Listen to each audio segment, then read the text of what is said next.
Dati po kayong pulis, tama po ba? Magandang hapon po. Opo. Ano po ba kayo? Nag-PNPA, PMA, at anong batch po kayo nagtapos? I belong po sa PMA class of 1989. Philippine Military Academy po, PMA? Opo, PMA po. 1989. 1989. Opo. Noong taong 2003, kayo po ay kasama sa founding team ng PNP's First Separate Drug Unit, yung Anti-Illegal Drug Special Operations Task Force, kung tawagin. Tama po ba? Opo, doon po ako nakasign during that time. Ano po yung naging katungkulan nyo dun sa task force na yon? Isa po ako sa mga unit chief. Ang hawak ko po yung Special Operation Unit 3. Specifically for drug eradication po, no? Tama po. Opo, ang ano po namin, ang focus po namin is yung high value targets, yung mga foreign nationals. Na-involve sa illegal na droga.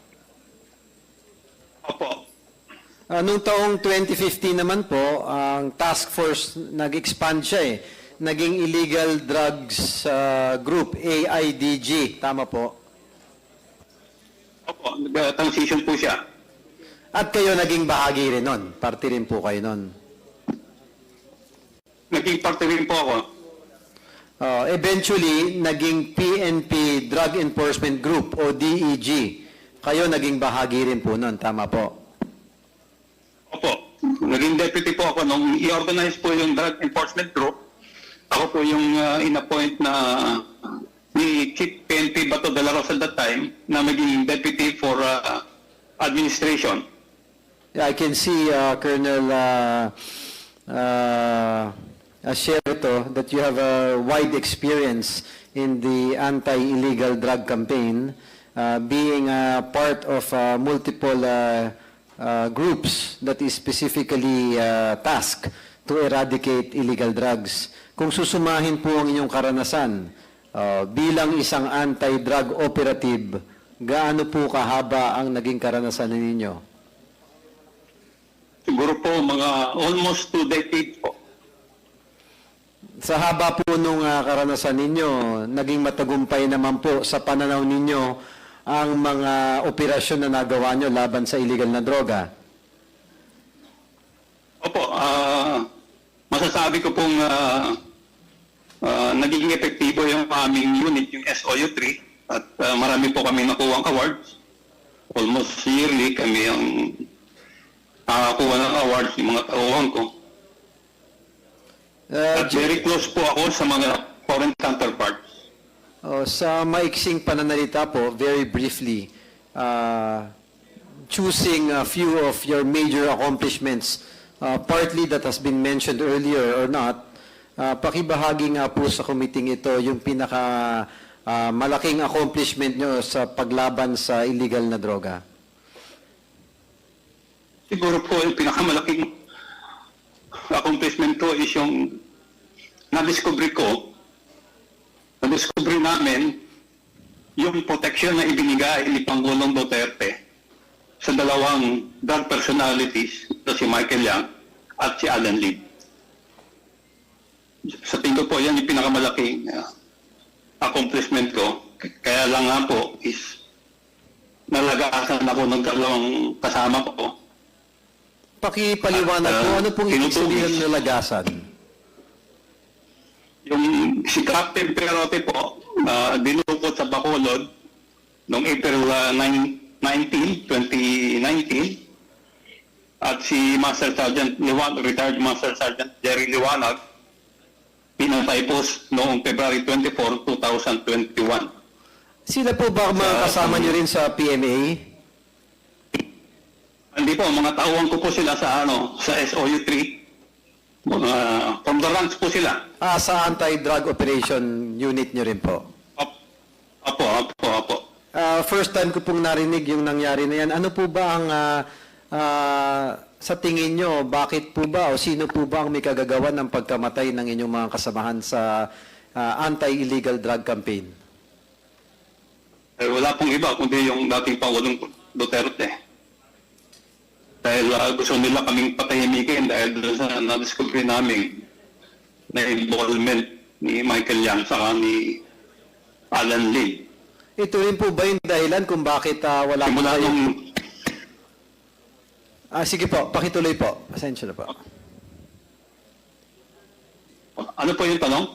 Ito rin po ba yung dahilan kung bakit wala kayo rito ngayon at kayo po ay natatakot para sa inyong kaligtasan at buhay? Actually, kinasuhan po nila ako eh. Meron po akong warrant of arrest kaya nagtatago ako at meron po nakapatong sa akin na 10 o 15 million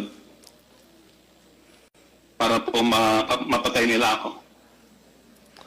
Noong taong 2017 bilang isang illegal anti-drug operative, kayo po ay nagsabit ng isang confidential report that was earlier touched by Congressman Benny Abante, a confidential report linking a high-profile personality sa illegal na drugs. Gaya ng nabanggit kanina, ito ay si Michael Yang, Alan Lim, tama po ba yon? Opo, at si Johnson Chua po. Kasama po siya, okay. Ano po yung posisyon ninyo nung ginawa ninyo yung particular na report na ito involving the personalities of Michael Yang, Alan Lim? At that time po ako po ang Deputy Director for Administration ng Drug Enforcement Group. Base po sa report na ito na isinumiti ninyo at nagawa ninyo na inihanda ninyo sa sarili ninyo, paano nyo masasabi na involved si Michael Yang sa illegal na drug trade? Una, dahil dun sa report na ibinigay sa akin ng aking asset na validate namin, then yung connection niya kay Johnson Chua sa kay Alan Lim. Si Alan Lim, meron siyang kaso ng kinasuhan siya sa Cavite Laboratory, pero na-dismiss yung kaso niya, pero doon siya mismo nahuhuli sa loob ng laboratory.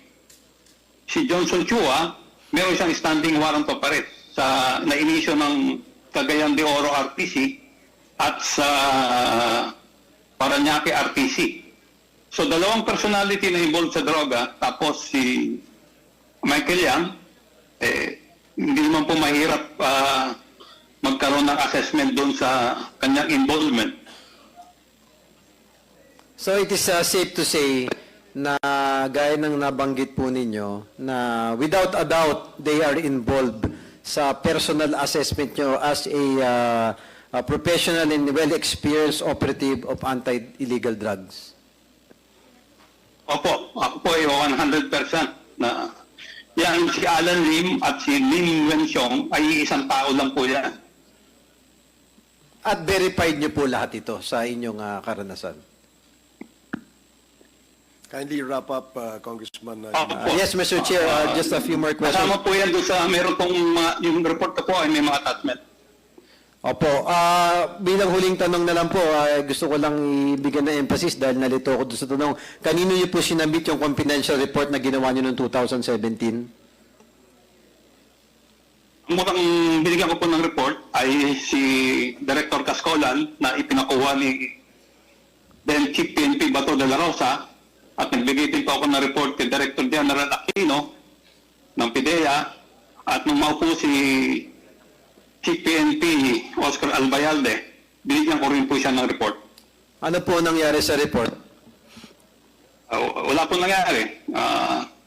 Ako po ang binaliktad kung ano pong ibinintang sa akin at dininay nila yung mga report. Thank you, Your Honor. Just one manifestation. Considering the profile of the personalities involved na nire-report po sa atin ni Colonel, this humble representation hopes that a thorough investigation be conducted. Hindi biro po yung mga nalalaman nating impormasyon ngayon eh. These allegations, if these allegations are true, then we should be alarmed and drastic measures be implemented. We need laws to protect people like ang ating colonel ngayon na nagbibigay na impormasyon na to. In the end, we wouldn't want drug syndicates to be able to penetrate the higher echelon of our government. Ang mga tao na kumita o nagpayaman, kapalit ang buhay at na malulong sa masasamang bisyo ng illegal na droga at sugal ang lipunan natin has no place in government. And at the same time, it should be really eradicated. That's why I thank the Quadcom. We will make laws and find ways to prevent these people who are involved in illegal drugs and illegal gambling to put a stop to them and not enter the government. Maraming salamat, Your Honor.